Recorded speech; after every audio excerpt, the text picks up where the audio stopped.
Sylvie Germain, merci d'être là. Vous êtes arrivée hier. Vous avez accepté de parler hier au Cercle littéraire. On a passé une soirée, on a parlé beaucoup de votre livre. Aujourd'hui, on va parler aussi, ou peut-être un tout petit peu davantage, de celui d'Étienne Barrier que vous avez lu. Donc je compte sur vous pour l'entretien, puisque vous l'avez lu avec... Vous m'avez dit des choses très profondes sur son livre, donc je me réjouis d'écouter votre conversation.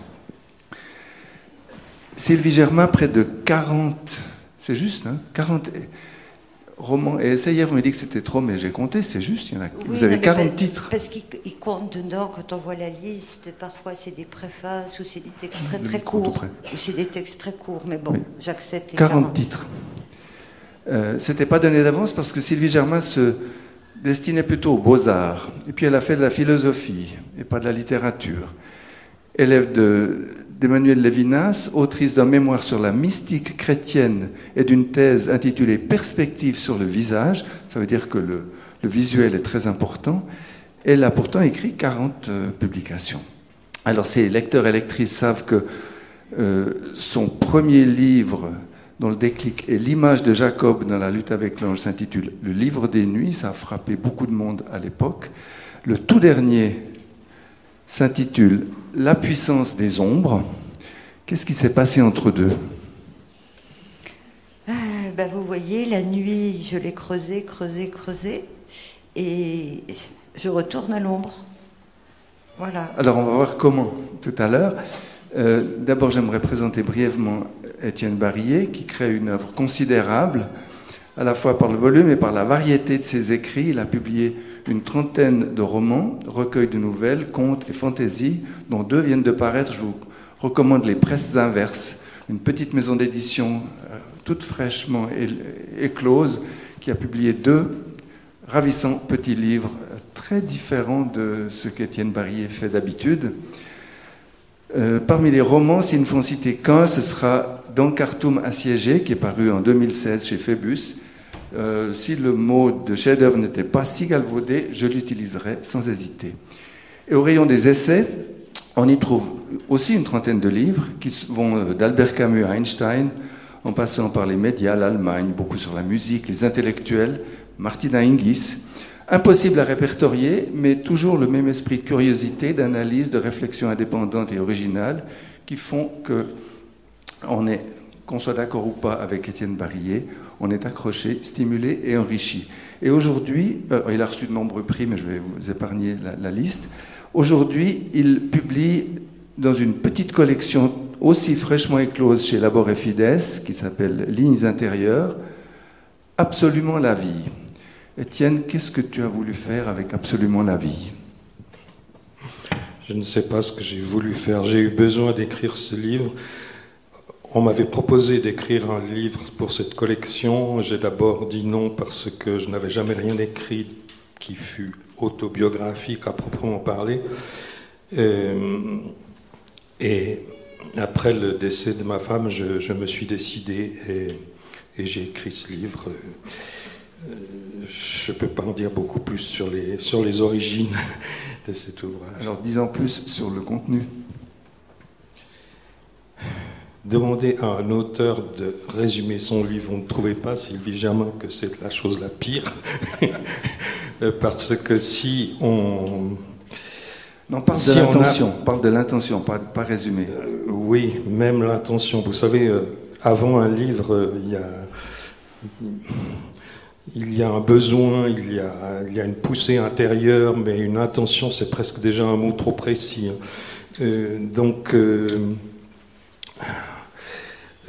Parce que je ne veux pas vous laisser sans réponse, mais je dirais que je voulais écrire un tombeau pour mon épouse. Voilà.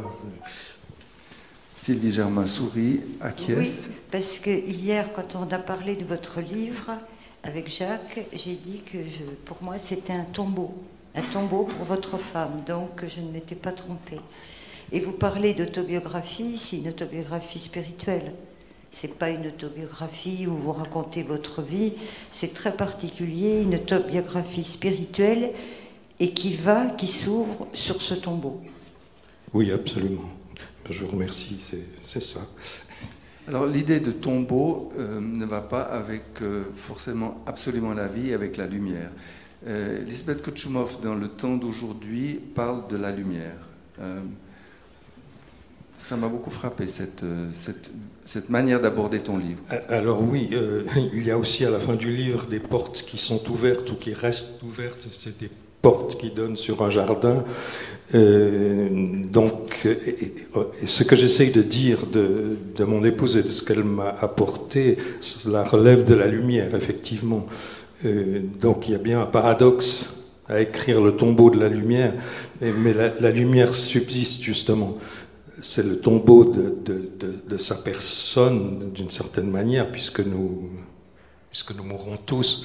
Mais ce qu'elle m'a donné, je pense, dure.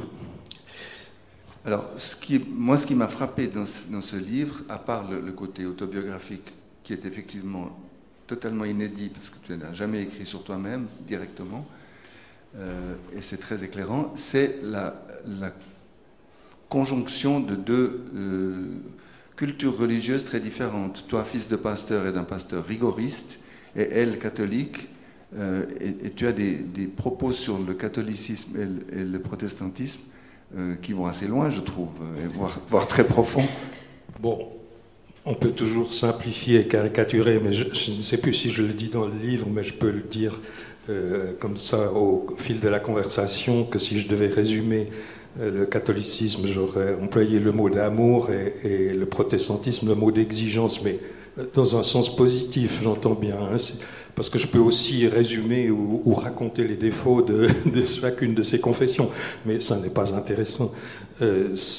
Disons que j'ai éprouvé au travers de mon épouse et aussi de l'amour qu'elle m'a donné, j'ai éprouvé sa religion comme vraiment la religion de l'amour. Et il est vrai qu'au travers de l'éducation que j'ai reçue, même si je ne prétends pas que mes parents ne m'aimaient pas, bien entendu, mais au travers de l'éducation religieuse que j'ai reçue, c'est l'exigence qui primait. Une exigence qui peut être positive et nous conduire à nous dépasser nous-mêmes, mais qui peut aussi être paralysante et nous conduire à penser qu'on est toujours au-dessous de la tâche. Est-ce que vous auriez un commentaire là-dessus? Deux. Déjà, je voudrais revenir sur cette idée de tombeau qu'il faut entendre bien sûr au sens littéraire ou musical.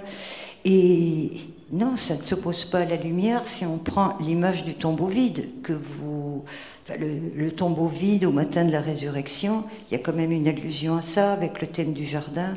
Et donc, ça ne veut pas dire fermeture, mais fermeture pour éclosion d'autres choses et réouverture.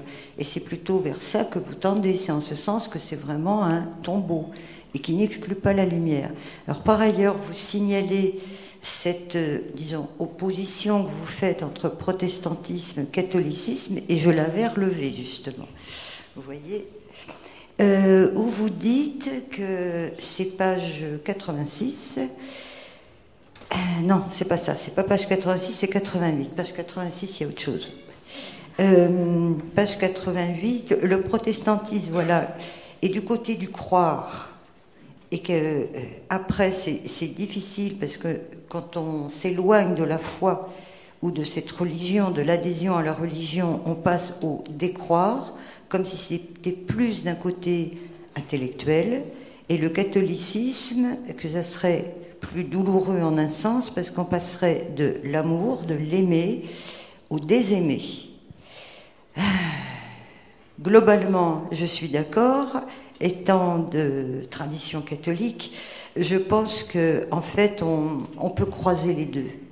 Et effectivement, on a beaucoup reproché au catholicisme de demander simplement de croire sans trop réfléchir pendant des siècles, ce qui n'a pas empêché plein de théologiens et de personnes de travailler dessus, mais je crois qu'il y a les deux. Et quand quelqu'un est dans une croyance et que cette croyance s'effondre, se lézarde, c'est à la fois un décroire, comme la démarche de la croyance normalement nécessite aussi, en dehors de la foi pure une démarche quand même, un effort intellectuel de lecture, de compréhension, et ça on le trouve aussi chez les grands théologiens catholiques que protestants. Mais s'il n'y a pas du tout d'amour, c'est qu'il n'y a jamais eu croyance. Donc même un protestant rigoriste, il ne peut pas que décroire, sans en être affecté sur un plan beaucoup plus profond. Je crois qu'on peut... J'entends globalement cette opposition, mais elle ne peut pas être absolue dans les deux cas, ou sinon il n'y a pas la foi. Oui, bien sûr que la foi protestante n'est pas purement intellectuelle. Ça ne serait pas une foi, ça serait une contradiction dans les termes. Ce que je voulais dire, c'est que l'expérience que j'ai vécue en parlant religion avec ma femme, en m'opposant à elle, c'est que, je crois que je le dis dans le livre, au fond, si je lui demandais de cesser de croire ce qu'elle croyait, ce serait comme si elle me demandait de cesser d'aimer une musique que j'aime. Ça n'a au fond pas de sens.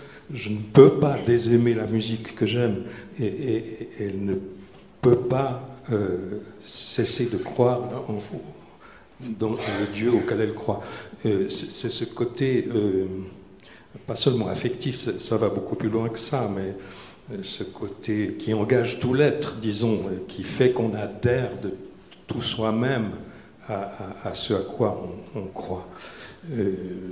Mais je reconnais, vous avez parfaitement raison, il n'y a pas, l'opposition entre catholiques et protestants n'est pas aussi simpliste que j'aurais pu peut-être le laisser entendre dans le livre. J'espère que non, mais parfois on simplifie pour être plus clair, mais on ne l'est peut-être pas.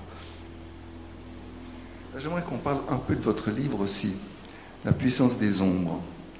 Vous êtes sensible aux démons, aux forces maléfiques qui nous habitent, et vous avez écrit un livre qui commence comme une gaudriole, par une fête costumée, où chaque personnage est censé représenter une station de métro de Paris.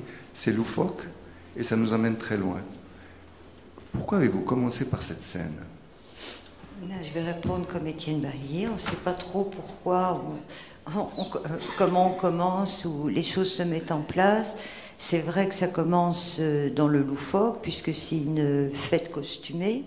Mais peut-être que quand les gens choisissent un costume pour une fête, c'est pas tout à fait neutre, et peut-être même sans qu'ils s'en rendent compte, ça veut dire quelque chose de leur goût, de leur choix, de leur pensée, ou de leur répulsion, ou de leur fascination, etc.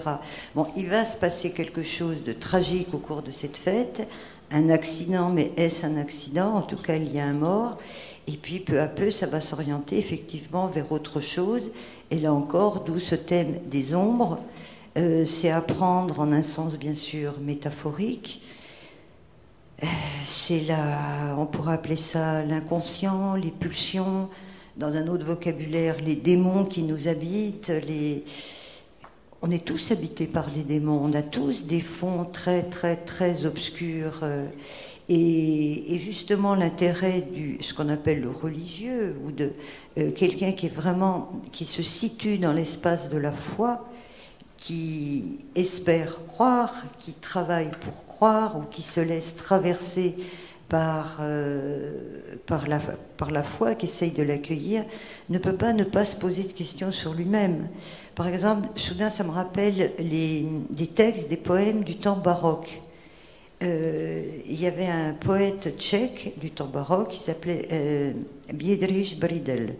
Et il a des poèmes, c'est « Moi qui ne suis qu'un immonde ver de terre ». Bon, c'est tous ces excès de la poésie baroque. Et c'est sans arrêt retourné à ce peu que l'on est, à ce côté défaillant, pécheur, etc. pour essayer, c'est toujours pétrir cette obscurité, tout le mal, ou tout ce qu'il y a d'inachevé en nous, et tout ce qu'il y a de pécable, etc. pour essayer, ça fait penser à la phrase célèbre de Baudelaire, « Tu m'as donné la boue et j'en ai fait de l'or ». Et peut-être que ce genre de croyants, ils sont là à pétrir la boue humaine, et pire que de la boue, hein, et pour essayer d'en extraire quelque chose. Et finalement, sur un autre plan, mais approchant, c'est ce que vous faites dans ce petit ouvrage. Parce qu'on sent qu'il y a un trouble, plus qu'un trouble, à l'égard de la religion dans laquelle vous avez été élevé. Effectivement, tellement rigoriste que ça vous en a éloigné. Et en même temps, vous ne quittez pas en claquant la porte, comme font beaucoup. Vous essayez de comprendre. Et c'est ça qui est intéressant.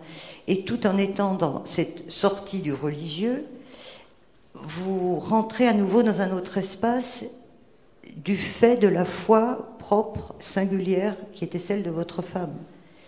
Même si vous n'y adhérez pas, vous avez assez de respect pour cette foi et assez d'amour pour votre femme pour que quelque chose comme un mouvement de ressac vienne. Et moi, je vous ai vu comme dans un entre-deux, sur un seuil. À la fin du livre, moi, je vous vois sur un seuil, d'où ce tombeau, mais ouvert. Voilà. Sur un seuil, Étienne? Oui, peut-être. C'est en tout cas comme ça que je comprends l'agnosticisme dont je parle. Ça n'est pas l'athéisme, ça n'est pas la foi religieuse, mais c'est une attente devant un mystère que je ressens très intensément. Pour revenir à ce que vous disiez du mal, vous citez Baudelaire, moi je pensais à un autre vers de Baudelaire, c'est quand il dit tout au début, hein, au lecteur, mon semblable, mon frère, c'est que notre âme n'est pas assez hardie si nous ne commettons pas tous les crimes du monde, c'est uniquement parce que nous sommes lâches, mais nous avons ce pouvoir en nous-mêmes de commettre tous les maux du monde. Ce à quoi j'ai été confronté personnellement, ce que je raconte dans ce livre, est un peu différent. C'est ce que j'appellerais, je ne sais pas si j'ose l'appeler ainsi, mais la souffrance innocente. Même s'il s'agissait d'un être humain qui souffrait devant moi, j'avais vraiment le sentiment que, d'une injustice totale et d'un mal dont aucun humain n'était responsable, hein, c'est simplement une maladie que personne ne soigne aujourd'hui, mais pour moi c'est ça le grand scandale, si vous voulez. La nature est aveugle, elle fait naître et mourir au hasard. Nous avons besoin de donner un sens à ce hasard, et forcément lorsque la personne qui meurt est une personne qu'on aime, eh bien on a le sentiment de l'injustice et j'ajoute, oui, vraiment, de la souffrance innocente. Alors, à ce propos, la directrice artistique du livre sur le quai m'a demandé de vous demander de lire un passage. Est-ce que tu es d'accord de lire ici? Je suis d'accord, sauf que sans lunettes, je ne sais pas si je vais y arriver.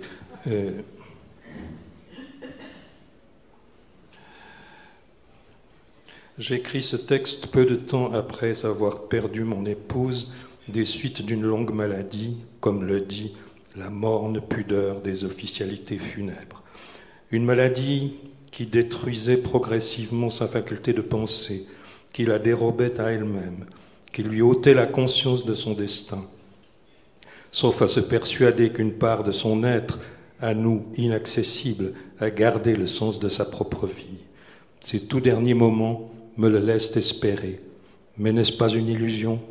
Peut-être bien, et tant qu'à m'illusionner, je veux croire que cette conscience, malgré la mort imminente, n'était pas conscience de cette mort, ni pour la mort, mais bien conscience de la vie et pour la vie. Merci. Vous citiez un poète baroque, et dans votre livre, vous citez du slam, à propos précisément de cette interrogation, de l'homme qui n'est rien. Est-ce que vous avez envie de lire ce texte ou est-ce que vous préférez un autre passage? Il est un peu long peut-être. Bon, et puis, vous dites du slam, il n'a pas été conçu pour être du slam. Mais vous l'avez slamé hier soir. Oui. Non, je ne l'ai pas slamé, je ne saurais pas faire. C'est quand même... ça s'apprend, c'est un talent. J'ai rien de grand corps malade. Et simplement, c'était un poème que je n'ai pas écrit, je tiens à chaque fois à le préciser, parce qu'on pense que c'est moi qui ai inventé ce texte. C'est un texte anonyme qui a été écrit dans quelle année, je ne sais pas, parce qu'il n'est pas daté. Moi, je dirais peut-être les années 70, ou qu'on peut trouver sur Internet. C'est la prière d'un prisonnier. Donc, il n'est pas daté et il n'est pas nommé. Il est anonyme. Et c'est un texte écrit par un prisonnier et qui est assez, pas inégal, c'est pas ce que je veux dire, mais différent entre son début et sa deuxième partie. Et aussi toujours le début et pas la fin. Et en général, sur les sites dits chrétiens, quand on trouve prières de prisonniers, on trouve diverses prières, dont celle-là, parce que la première partie peut très bien s'accorder avec une pensée chrétienne de l'ordre presque de la mystique, mais la théologie négative, où il répète constamment « Seigneur, je ne suis rien, Seigneur, je n'ai rien, je n'ai que ce rien à te donner », et ça a presque parfois des accents de Maître Eckhart. Et la seconde partie? Et la seconde partie, ça relève du slam. Et là, c'est un vocabulaire tout à fait contemporain. Il dit « Ouais, je suis qu'un con, je suis le roi des bouffons », et avec des sortes de... Oh là, j'ai dit un gros mot devant un enfant. C'est dans un texte que je n'ai pas écrit. Il ne faut pas le répéter. Bref, donc dans cette seconde partie, c'est davantage effectivement le détenu qui se laisse aller et qui n'en peut plus. Et on ne sent même plus l'espérance. On sent un véritable découragement. Et ça m'a intriguée de voir que sur les sites, on trouve très souvent cette première partie et pas la seconde. Et j'ai découvert la seconde en cherchant comme ça. Et du coup, je l'ai intégrée intégralement, mais pour que ça soit pas trop long comme citation, je l'ai entrecoupé un peu comme des didascalies au théâtre, où je précise que peu à peu, ce gars qui va lire ce texte, au début il est un peu raide, rigide, parce qu'il est impressionné devant les gens devant qui... Il faut dire dans quelles circonstances ça se passe. Parce qu'il va lire ce texte à l'occasion d'une messe d'enterrement de quelqu'un qui faisait ce qu'on appelle les maraudes, c'est-à-dire qui allait 1 ou 2 fois par semaine avec d'autres, des équipes, ce qu'on appelle faire des maraudes. Je pense qu'il y a la même expression. Non? On dit comment? Je sais pas. Ah bon, alors excusez-moi, je vais expliquer.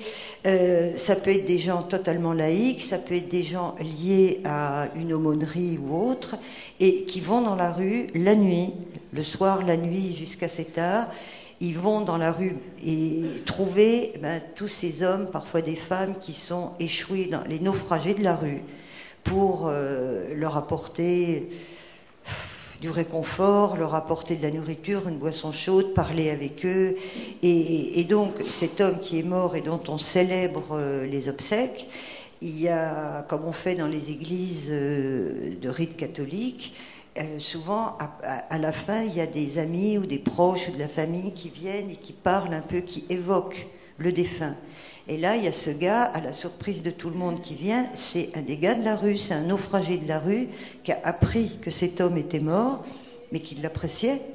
Il le considérait comme un copain. Et il a rien d'autre à donner que ce poème qu'il connaît. Et alors, au début, il le lit avec... Évidemment, il n'est pas du tout à l'aise devant ce public, et puis peu à peu, il se met à le slammer, voilà.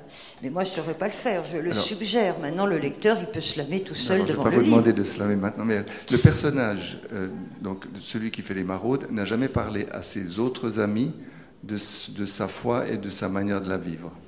Oui. C'est un personnage très important dans votre livre. Alors, il apparaît peu au début, et puis petit à petit, il se densifie, il apparaît.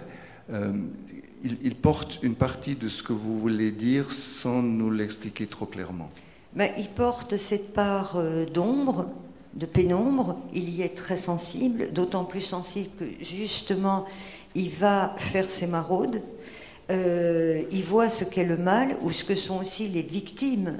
Alors là, le mal, c'est un mot très, très global. Là, c'est le mal social, la maladie sociale, l'injustice, la violence sociale, la grande violence sociale qui fait qu'il y a des gens qui sont naufragés dans la rue, et en même temps ceux qui sont naufragés dans la rue, c'est une telle détresse c'est une telle misère que ça génère en retour de la violence.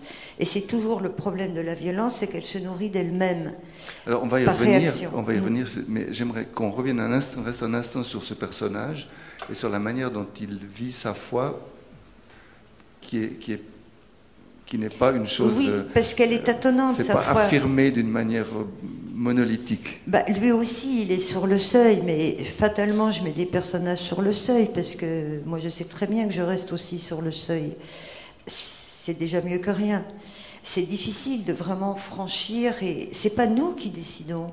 Si la foi est un don, on peut refuser ce don, mais ça semble impossible en même temps. Si vraiment c'est un don qui vous visite, presque qui vous fracasse, qui rentre par effraction, si on ne l'a pas reçu, si on ne l'a pas ressenti, on ne peut pas l'inventer.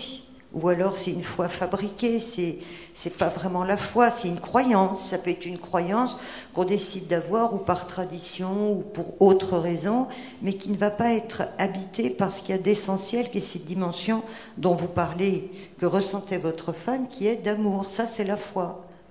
Alors vous citez, parmi les poèmes, vous citez Marie-Noël, qu'on a un peu oublié peut-être, mais qui représente une autre manière de vivre sa foi. Oui, la poétesse Marie-Noël, elle n'est peut-être pas très connue, même en France, très moyennement connue, et à l'étranger encore peut-être moins. C'était une femme du XXe siècle qui n'a jamais quitté sa petite ville d'Auxerre en Bourgogne, qui avait l'air d'une petite souris, toujours photographiée avec son petit chapeau, son imperméable et toujours son parapluie Cannes, mais qui a écrit une poésie et aussi un journal où il y a des choses vraiment très très fortes sur le plan spirituel. C'était pas du tout une foi rayonnante, heureuse, etc. Elle a été tourmentée toute sa vie par justement le problème du mal. Je crois que j'ai pas une très bonne mémoire, mais je crois que c'est dans ses notes où elle dit à un moment que Dieu nous a donné des mystères à comprendre, mais que le problème du mal reste un mystère qui lui est insoluble. C'est le mystère par excellence. Cette existence, cette prégnance, cette persistance du mal dans le monde, pour des croyants comme cette femme, Marie-Noël, c'est quelque chose d'infiniment douloureux. Elle ne renie pas sa foi, son attachement immense aux évangiles, mais en même temps, elle est là comme une petite fille qui refuse de s'asseoir bien à l'aise dans la salle de classe. Il y a quelque chose qui la révolte. Et d'ailleurs, son véritable nom, c'était Marie Rougier. Et elle a pris ce nom de plume, Marie-Noël, parce qu'une nuit de Noël, son petit frère est mort d'une maladie, comme ça peut arriver soudain, et c'était une telle souffrance, une telle blessure pour cette femme, c'était donc dans sa propre enfance ou adolescence, elle a pris en souvenir de son petit frère ce nom de Marie-Noël. Donc on peut penser que, ah oui, c'est un joli nom, la nativité, c'est très obscur, et là encore on retrouve, vous voyez, la nativité et le tombeau. Donc elle aurait pu aussi s'appeler Pascal, Marie Pascal. Et alors oui, je mentionne un texte qui est très connu d'elle, qui commence par ces mots qui intriguent. « Seigneur, je ne vous aime pas. Si vous voulez que je vous aime, faites en sorte que je puisse vous aimer. » Et bien sûr, elle énumère les raisons pour lesquelles elle n'arrive pas à aimer. Voilà. Et en même temps, c'est une déclaration de foi. Alors, en lisant votre livre, je savais que nous allions nous retrouver, et ça m'a fait penser évidemment à Étienne, cette phrase-là. Seigneur, je ne vous aime pas, etc. Oui, oui. Quand on lit votre livre... c'est pas une phrase que j'aurais prononcée, hein, si c'est ça que tu voulais dire. Mais d'abord un mot, Marie-Noël n'est pas si oubliée que cela. Dans le petit journal qui s'appelle L'Écho, dans lequel j'écris chaque mois une chronique, il y a 1 ou 2 numéros, 3 pages sur Marie-Noël précisément. Bon, la question du mal, enfin, j'en parlais déjà tout à l'heure. Je pense, je me sens très proche, tu le sais, d'Albert Camus et de sa peste, dans laquelle le père Paneloux, au début de la peste, fait tout un sermon pour dire que c'est en somme une punition du ciel, et devant les morts qui se multiplient et les morts d'enfants, cette justification tombe, et c'est le doute qui s'installe, quoi. Je parle aussi dans le livre d'Ivan Karamazov, évidemment, La souffrance des enfants. Et ce que je me risque à dire, c'est que c'est un mystère, c'est de toute façon un mystère, qu'on soit croyant ou non, mais évidemment c'est un mystère redoublé si l'on croit en un Dieu bon, et en un Jésus qui est mort pour nos péchés, etc. Je me demande si le mystère brut n'est pas plus douloureux, et s'il n'est pas plus juste de se situer devant le mystère brut que armé d'une théologie ou d'une croyance qui nous fait dire il y a Dieu qui est bon, il y a le mal, c'est inconciliable, mais je m'en remets à Dieu. Ça me paraît une démarche compliquée. Alors, ton père disait l'homme est mauvais, et dans votre livre, Sylvie Germain, il y a un homme qui est... Pas d'accord. Question d'interprétation. Il y a l'interprétation catholique et protestante. L'homme est mauvais, disait le pasteur Barillier, mais c'est trop court, c'est caricatural de dire ainsi, mais enfin c'est une citation. Votre héros, votre personnage qui n'est pas un héros, a des pulsions irrépressibles pour des raisons qui ne sont pas divines. Ça n'a rien à voir avec la nature, avec la foi ou non, mais vous l'expliquez dans une perspective spirituelle, et ça m'a beaucoup intrigué. Non, mais pour revenir sur dire l'homme est mauvais ou l'homme est bon, c'est assez naïf et ça ne prend pas en considération la complexité de l'être humain. Moi, je ne dirais pas qu'il est bon, qu'il est mauvais. Mais c'est Saint-Augustin, hein, le bébé est déjà coupable. Quand même, oui. C'est dans la tradition chrétienne. Saint-Augustin est sublime et il me pose beaucoup de problèmes. Et quelle misogynie aussi chez Saint-Augustin. Mais ça, c'est autre chose. C'est tous les pères de l'Église. Ça, c'est un autre chapitre. Oui, c'est un autre chapitre, vaste chapitre. Et ça n'empêche pas l'admiration pour ses intuitions absolument géniales. Non, moi je dirais plutôt l'être humain, il est à la fois bon, enfin il y a du bon et du mauvais, il est surtout éminemment fragile, il est éminemment complexe, et il est dépassé par lui-même. Il est dépassé et en hauteur, si on peut dire, avec ce tourment qu'il a d'une transcendance ou pas, d'un Dieu ou pas, du divin. Alors selon les cultures, selon les époques, on va donner tel ou tel nom, telle image du divin, et puis par le fond, dans ses profondeurs, eh ben, c'est tout ce côté, ce magma plein aussi d'effroi, de violence qui porte en lui. Il y a ces deux aspects, et on ne peut pas vraiment trancher comme ça, je crois, c'est pas possible. Je l'ai enchaîné avec oui, si je puis me permettre de vous faire un compliment, j'ai lu de vous Tobie Desmarais, et ce qui m'a frappé au fond, c'est l'intensité, l'omniprésence dans un sens du mal et de la souffrance, de l'horreur même, mais c'est comme si vous alliez au fond du mal pour authentifier le bien. Et au moment où vous parlez du bien, on y croit, si j'ose dire, parce qu'on sait que le mal, vous en avez pris la mesure. Et c'est ça qui m'a le plus touché dans ce livre, et je pense que c'est commun, j'imagine que c'est commun à tous vos livres, que votre univers est là, vous avez une conscience très vive du mal et de la souffrance, et que c'est au fond même de cette conscience que vous allez chercher et que vous trouvez le bien. Oui, ben, ça me fait penser du coup à Bernanos, et parce que ce thème de l'espérance, parce que récemment, on m'a demandé dans le cadre d'un documentaire d'intervenir sur le thème, pas évident, l'espérance chez Georges Bernanos. Tous ceux qui ont lu les livres de Bernanos se rendent compte que c'est pas facile de trouver la lumière de l'espérance dans son œuvre, et pourtant il était vraiment profondément, très profondément croyant, tout en étant, je pense, assez désespéré. Mais comme il disait, l'optimisme, l'espérance n'a rien à voir avec l'optimisme. L'optimisme, il appelait ça l'imbécilité heureuse. Elle se contente de voir que ce qui l'arrange et elle ne veut pas se contrarier avec tout ce qui est de l'ordre du mal, de la souffrance. Et le pessimisme, ben, il appelait ça l'imbécilité malheureuse.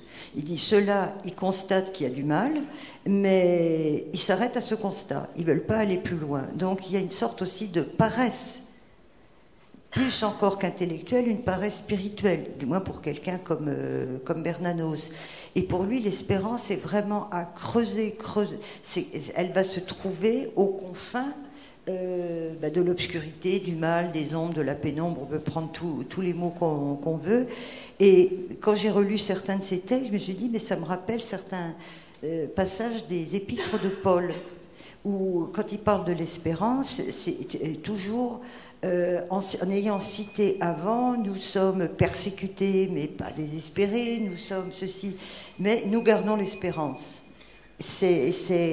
Donc ce sont des personnes, ceux qui sont en droit de parler d'espérance comme ça, ce sont en général des personnes qui vont vraiment jusqu'au bout, au fond du mal. Et ça me revient maintenant à peu près, un peu plus de manière exacte, la citation de Marie-Noël. Elle disait, Seigneur, tu nous as donné beaucoup de mystères auxquels croire, mais il y en a un qui est un mystère à penser, c'est celui du mal. On ne peut pas adhérer comme ça, dire c'est un mystère. Non, c'est un mystère à penser. Or, penser du mystère, ça veut dire qu'on va penser jusqu'à la fin de ses forces, jusqu'à l'instant de sa mort. Alors, Étienne parlait de Tobie Desmarais en disant que vous êtes allé au fond du mal. L'espérance, selon Sylvie Germain, pas Bernanos, mais selon vous? Je me cacherai derrière Bernanos. Alors, dans votre livre, il y a une espérance. Oui, qui est mais très elle modeste, est très particulière. Disons, elle est tout simplement extrêmement modeste. Je n'allais pas inventer une rédemption soudaine à un personnage de faible personnalité, mais qui s'est laissé déborder, littéralement déborder, comme manipulé par ses propres démons, jusqu'à devenir un assassin. Et il est incapable d'assumer son acte, parce que c'est pas un monstre, c'est pas un pervers, c'est un pauvre gars qui s'est soudain senti littéralement envahi par ces sortes de démons, de souffrances qui portaient en lui. Et c'est comme s'il se rendait justice lui-même. Il se rend pas justice en s'éliminant lui-même. Il peut plus vivre. Il ne faut pas en dire trop, mais il y a une espérance qui est tournée vers le lecteur, parce que vous nous amenez à le voir autrement et à le. Il y a autour de lui quelques personnes qui le voient comme un être plus complexe et plus intéressant que ce qui apparaît au premier regard. Et l'espérance, c'est de nous amener à la compréhension, peut-être à la tolérance, je ne sais pas, en tout cas à la bienveillance, et pas au jugement abrupt qui serait apparemment justifié vu les circonstances.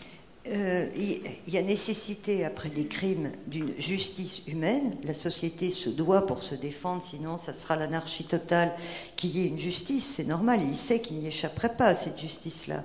Mais il serait incapable de la supporter, vu l'état de délabrement psychique. Vous amenez le lecteur ailleurs. Oui. Alors, non, parce que je tiens à dire que cette justice sociale est indispensable. On ne doit pas l'éliminer. Mais elle n'est pas suffisante. Et on peut rendre un jugement au nom d'une société pour essayer de rétablir à nouveau l'équilibre et la paix sociale, mais ça ne règle pas le problème intérieur, intime du coupable. Et c'est là où on n'a pas à porter un jugement définitif, abrupt, parce qu'on ne sait jamais à qui on a affaire. On ne se connaît même pas vraiment soi-même, dans ses possibilités, justement, peut-être d'éclat de violence, d'injustice, de cruauté, on ne sait pas. Tant qu'on n'est pas confronté à l'extrême, on ne sait pas ce qu'on vaut. Et c'est plutôt vers ça que je conduis à l'extrême fin, et il y a le peu de personnes qui vont être là au moment où ça va s'achever.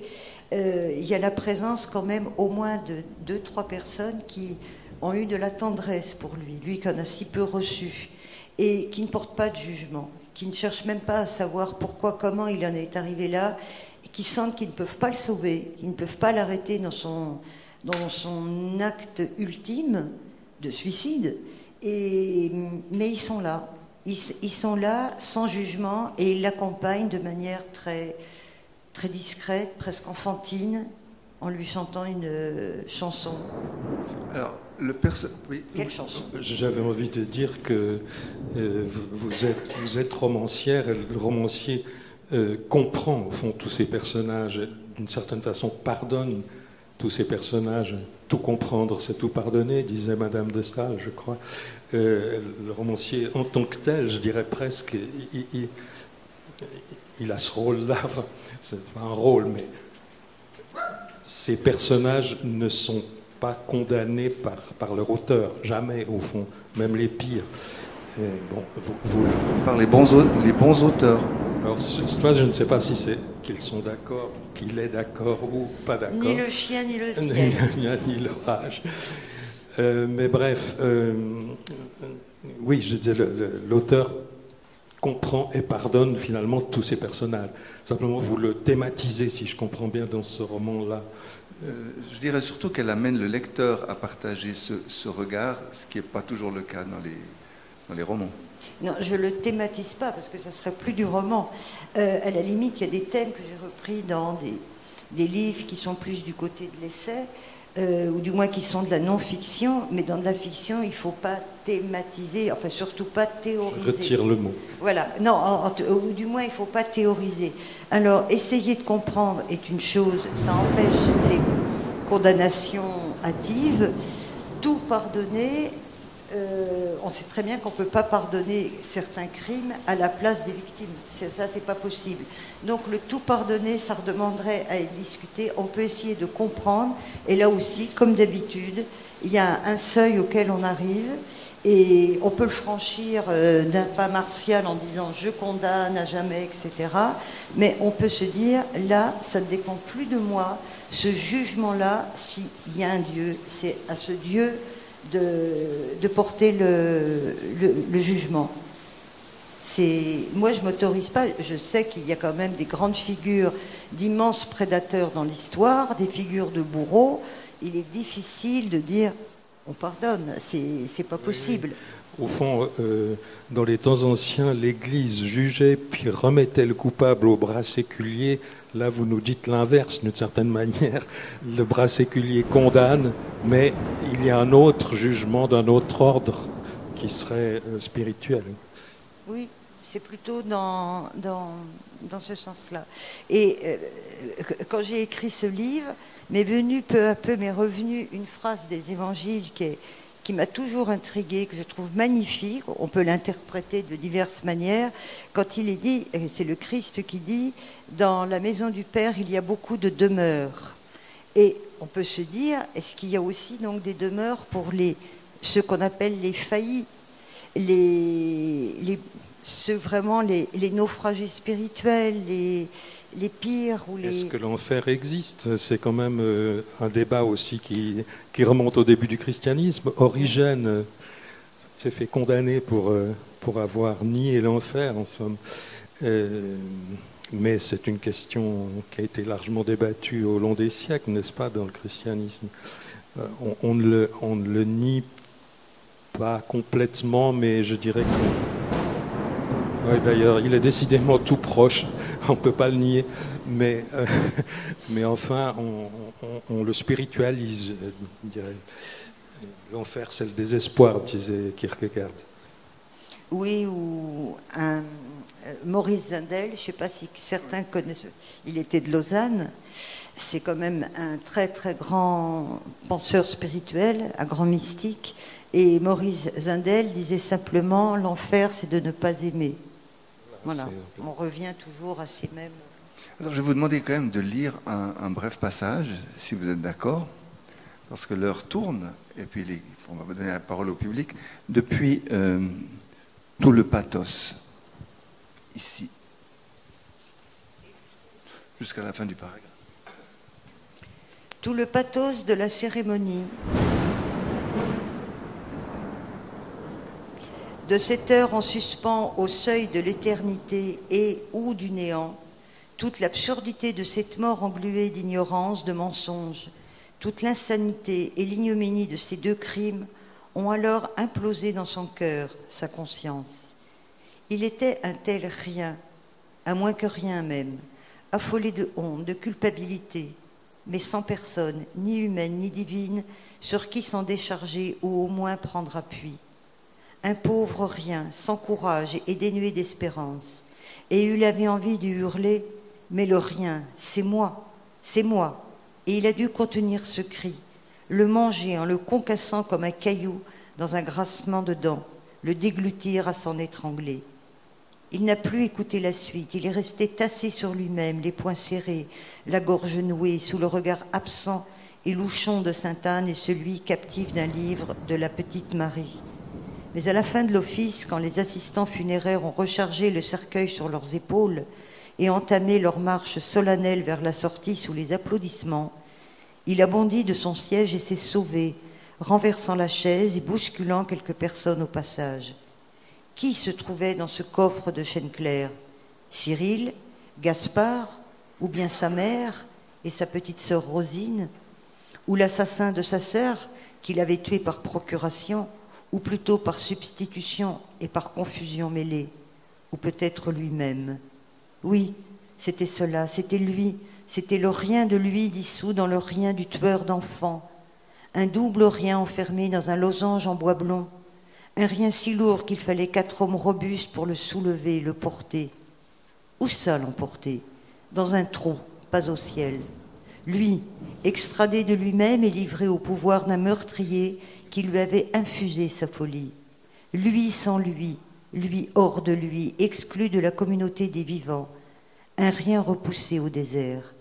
Il a pris les devants, il s'est enfui avant que le cercueil ne le happe. Merci. Est-ce que vous désirez intervenir, mesdames et messieurs? Je crois qu'il y a un micro-baladeur. Voilà, madame. Derrière vous. Merci. Bonjour, merci, c'est très intéressant. Une remarque personnelle, j'ai l'habitude de dire qu'on se lève tous les matins en faisant le choix du bien ou du mal, et chacun sur son petit bout de chemin, et chacun comme il peut avec ce qu'il est. C'est déjà pas mal. Voilà. Et puis une question, parce que c'est une vraie interrogation. J'ai l'impression que le mal, il dure 10 secondes et que le bien va durer une éternité. Et que pour réparer le mal, parfois, il faut tellement de temps. Pourquoi j'ai cette sensation qu'il faut tellement de temps à réparer du mal?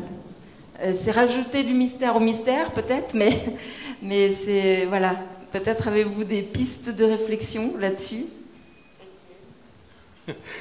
Dites-moi, je ne suis pas théologien, et non, c'est simplement l'imperfection du monde. Tout est imparfait tout le temps, à tout instant, en termes plus techniques, on pourrait parler d'entropie, n'est-ce pas? La tendance du monde est au désordre. Et créer de l'ordre, c'est-à-dire quelque chose qui se tienne et qui soit vivant et qui soit bon de surcroît, c'est un travail permanent. L'univers, oui, c'est une lutte permanente d'aller contre cet univers qui a tendance à se défaire. Mais si on place à la même hauteur l'ombre et la lumière, pourquoi cette discordance, cette incohérence de temps? C'est ça ma question. Je ne sais pas s'il y a autant d'incohérence de temps. Le mal, quand il se commet, ça peut se faire aussi bien d'un coup un bombardement, un assassinat, mais il peut aussi se diffuser très lentement comme un poison. Ce qui peut se faire au sein d'une famille, ce qui peut se faire dans une société, ce qui peut se faire de différentes manières. Donc le mal, il peut agir d'un coup, tout fracasser, mais aussi empoisonner lentement. Le bien, c'est pareil. Il peut, par un geste, parfois un mot, un regard peuvent sauver quelqu'un comme ils peuvent le détruire, mais il y a les regards qui sauvent ou les gestes qui sauvent, et où il y a aussi le bien qui est fait très très lentement, l'air de rien.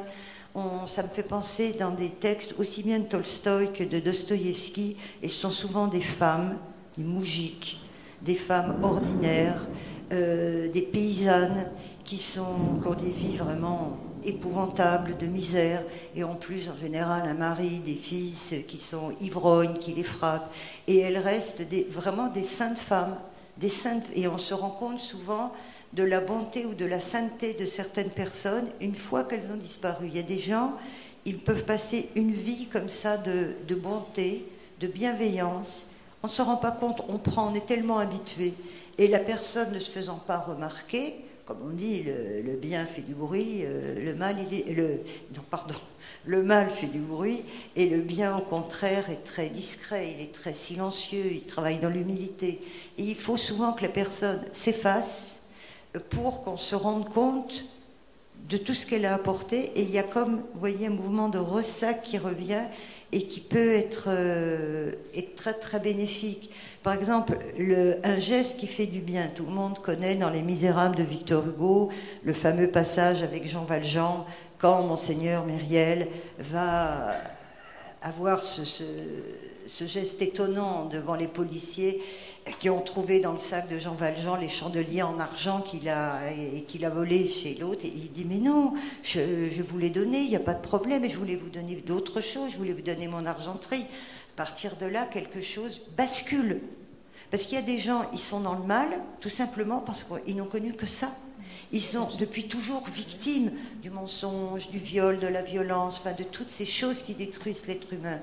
Et soudain, il y a quelque chose, une porte là encore, une porte s'ouvre, une lumière s'ouvre, et ici engage. Voilà. Et pour l'autre chose, et après j'arrête, il y a un mot que j'ai découvert, il y a quand même quelques années, qui est très très beau. C'est le mot aorasie. L'aorasie. Je ne sais pas si les gens connaissent ce mot-là.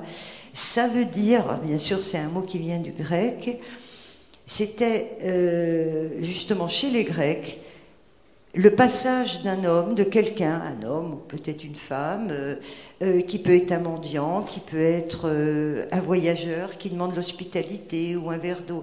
D'où la nécessité toujours de recevoir l'étranger très convenablement, parce qu'on ne sait pas si c'est pas un Dieu qui est en train de passer pour vous mettre en fait à l'épreuve. Et on se rendait compte au moment où il s'éloignait qu'un Dieu était passé. C'est ce qu'on appelle l'aorasie, et il y a une image absolument splendide dans les évangiles, c'est à l'auberge d'Emmaüs. Il faut que le Christ s'efface, disparaisse, et soudain leurs yeux s'ouvrent, au moment de la disparition. Alors les représentations par Rembrandt sont sublimes, où on voit cet instant où il va quitter le visible, et les autres qui sont comme ça, ils sentent qu'il se passe quelque chose, et ils comprennent une fois que le Christ a disparu. Ça aussi, c'est un mouvement d'aorasie. Et en fait, peut-être que c'est le bien agit comme ça. Mais le mal, il faudrait peut-être lui trouver un autre mot aussi. Le mal, il jette des semences terribles. Hein. C'est celle de l'ivraie, des ronces. Il jette beaucoup de semences et qui durent très très très longtemps. Donc, dans les deux cas, on ne peut pas opposer, dire l'un est rapide, l'autre ne l'est pas. Non, dans les deux cas, et c'est pas tant à la même hauteur, parce que je considère, c'est même justement une dissymétrie absolue entre les deux. C'est plutôt une sorte de lutte. Voilà.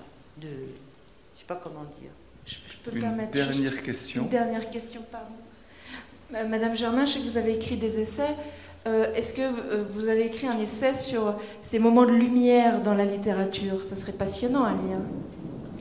Entre autres, comme vous citiez là, Jean Valjean et les candélabres dans son sac, non, ce genre de choses. Ça serait un gros travail. Je ne pense pas avoir la compétence pour ça. Citer comme ça, quand ça revient, c'est une chose. Travailler dessus, c'en est une autre. Et écrit un petit livre, mais en fait, c'est où j'évoque 3 peintres différents qui s'appelaient Atelier de lumière, mais c'était sur des peintres. C'est différent. Mais là, le thème est magnifique parce qu'il y a énormément de littérature sur la littérature et le mal, des colloques, etc. Mais la littérature et le bien, vous avez du boulot. Il y a beaucoup de travail. Vous avez du boulot. Moi, je ne sais pas. Est-ce que quelqu'un d'autre désire intervenir? Si ce n'est pas le cas, je vous recommande absolument la vie d'Étienne Barillet, La puissance des ombres de Sylvie Germain, et dans ces 2 livres, on trouve de la lumière. Merci beaucoup d'être venu ce matin. Vous allez dédicacer, on va vous retrouver sous la tente.